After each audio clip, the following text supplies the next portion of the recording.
Hello.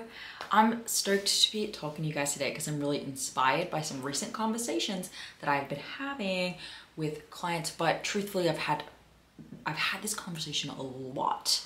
So we're talking about exercise again, right? I have so many videos on exercise that there's an actual playlist on the channel just dedicated to HA and exercise. But it really is a topic that has to be constantly talked about. And there's a really good reason for that. I'm going to tell you today. Before I do, don't forget to hit subscribe to this channel if you like these videos. If you're going through an HA journey yourself, I release videos every week helping you with the various different challenges and aspects. I also just had lunch and I didn't check my teeth, so if there's something in there, just ignore it. But yeah, welcome to the show. I am Danny. I am a fertility awareness practitioner and HA recovery coach and certified functional nutrition therapist. And we are talking about people who are trying to get their period back while also maintaining exercise. A very controversial topic, right? To be able to try and do both. Truthfully, to be able to try and do both is hoping that you'll be the unicorn. Like, let's just be real. Let's just put it out there. You are hoping that you will be the chosen one who doesn't have to change much about their lifestyle. And that is okay. And I never have a problem when clients come on and they're like, or just when women join the HA Society membership group and they're like, look, I'm trying to continue my exercise, my training. You know, we have a girl recently who's going for a scholarship. She's super young. And so she's gonna wait to make changes to, she has already made changes, but she's continuing training until she signs for the scholarship. Like, I get that, right? We have people who are just avid gym goers, people who are more reliant on exercise for their mental health, you know, which I have opinions on, but like, okay. And then, you know, there are people who, yeah, maybe you are an athlete, like whatever your reason is, you're hoping that you will be able to get away with it, you know, to some degree, before you concede to making further changes. And that's okay. When people do that, we go in with a plan. We always have a plan. We're like, okay, let's make these changes and these changes and approach food in this way. And something that comes up as a conversation all the time is like, your expectations need to be different. So many women come in and I tell them, you know, I'm telling you, if this is you, if you want to maintain exercise and get your period back, you also don't get to compare yourself and your journey to all the women who did it differently, who did completely reduce or extremely heavily reduced training, right? You don't get to say, oh, I'm going to continue to train, but I'm also going to be confused why 2,500 calories to the dot. Like, you know, tracking my food, I'm eating 2,500 calories. Why is this not working? Because you're still exercising. So you don't get to look at the 2,500 calorie number because that's a number that's thrown around a lot as like a good number for recovery. If you're still training, you don't get to look at that number. You know what I'm saying? And this sounds logical, right? Like, I will have this conversation straight out the gate. And you'll be like, got it. Yeah, got it. But then a few weeks later, we will be having this conversation again.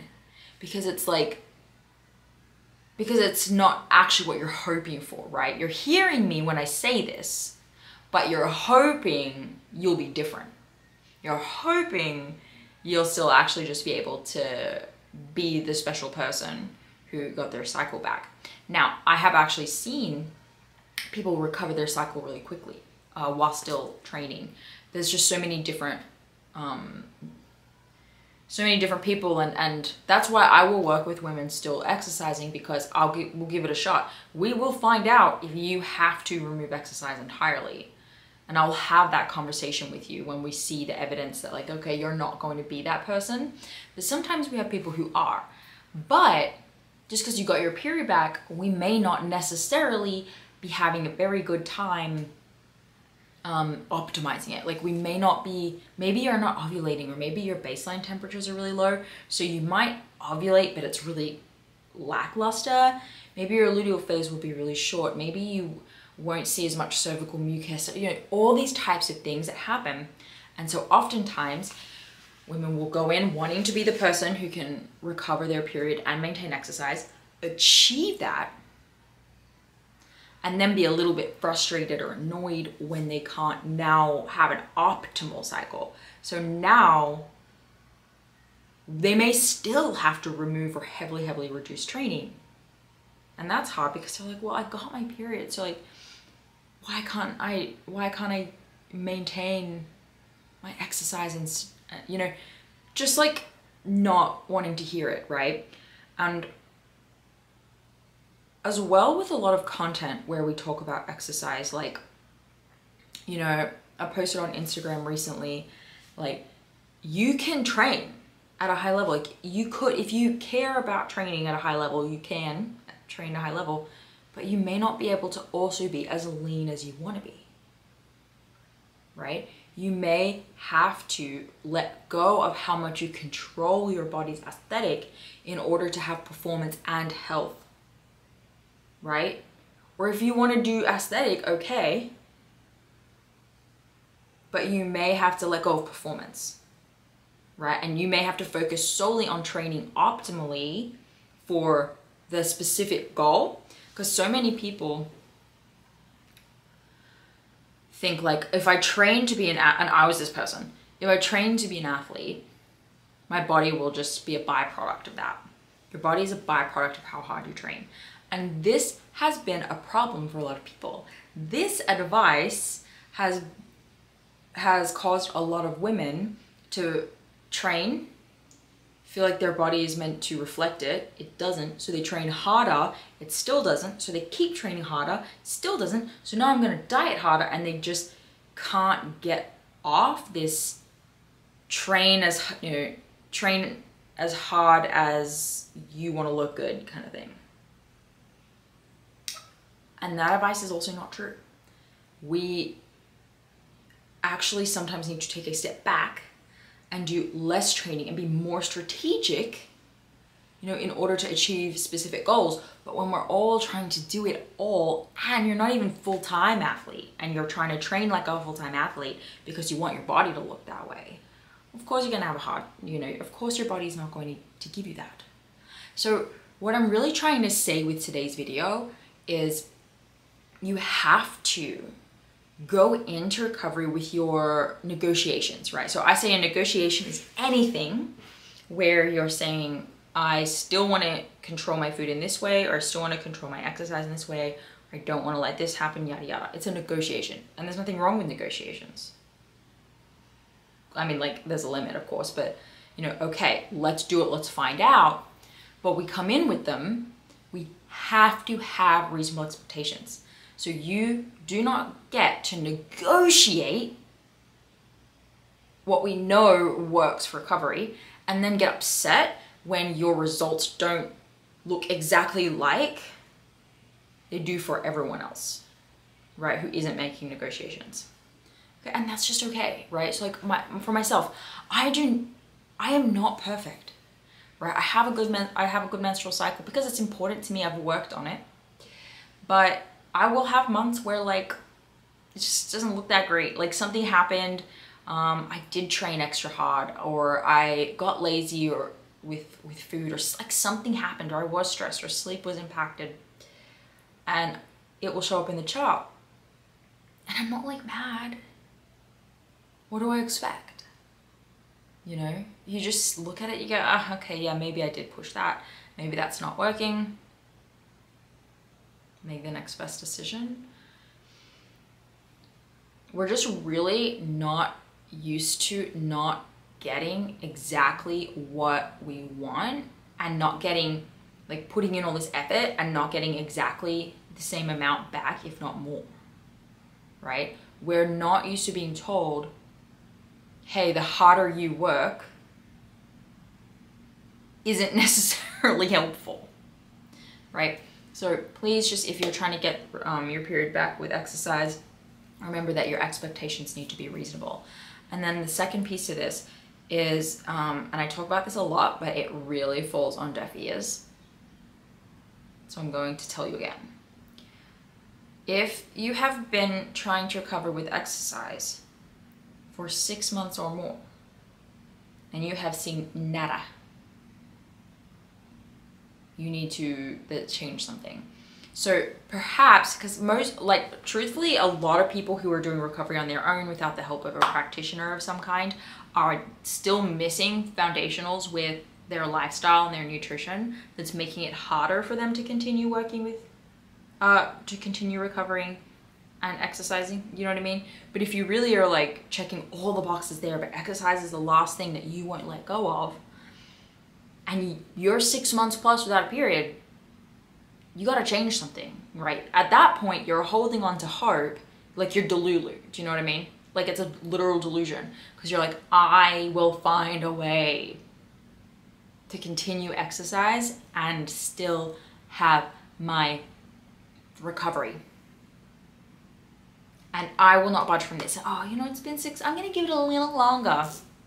I'm gonna wait just a little bit more time, just a little longer. And then maybe I'll try something else. You know, it's like, it doesn't make any sense, right? It doesn't make sense when you're the only one that you are having conversations with in your mind about this, right? Like you, if you're going through recovery alone, are sitting down with yourself 100 times a day, probably, and being like, oh, I should try this, that, this is working, I've got to, and you're always going to gravitate towards your bias. And your bias is, let's not touch the exercise or the food control or whatever, right? And that's going to keep you in a space of restriction. It's going to keep you in a plateau. It's going to stop you from moving forward, and it's going to keep you delusional about your actual progress. Like you might be thinking you're making progress because like you weren't seeing cervical mucus and now you are, but like have you been seeing cervical mucus for 6 months and nothing? Because you can make progress, you can see hormonal activity beginning, but it does just, once it starts doesn't mean it doesn't stop. It doesn't mean it doesn't plateau, right? You can see cervical mucus and then just see it and nothing else, because there's not enough for you to ovulate to finish the job. I hope this was helpful. I hope this was a helpful video for someone. You know me, I'm always here to give you guys a tough love. Like, look, I have these conversations with people all the time. So I know that you're out there, and I know that this is going to resonate with some of you. And if it did, please like this video. Let me know. Tell me, like, what are you feeling? What resonated with this? What story do you have for as to why you don't need to change this aspect? Like, let's talk about it. Do you know what I mean? And I'll see you guys next week for probably a Q&A video. So if you want a question answered on the show, please comment below, send me a DM. Most people seem to send me a DM at Danny Sheriff or at the HA Society on Instagram, or you can email me, danny@thehasociety.com. And then real quick, if you are interested in working with us to get your period back, but you're not 100% sure that one-on-one coaching is a fit for you, we are opening up the next round of the Restore program in a few months, not yet. So if you still want to kind of think about it, still work on recovery on your own, and then see if you haven't made the progress you're looking for by February, then maybe joining our group program Restore is a good fit for you. And if you're like, no, I actually need your help right now, look into one-on-one coaching. So I'll put the links to Restore and to one-on-one coaching below in the show notes. And again, I hope that you like this video. I hope that you've subscribed, and I'll see you guys next week. Bye.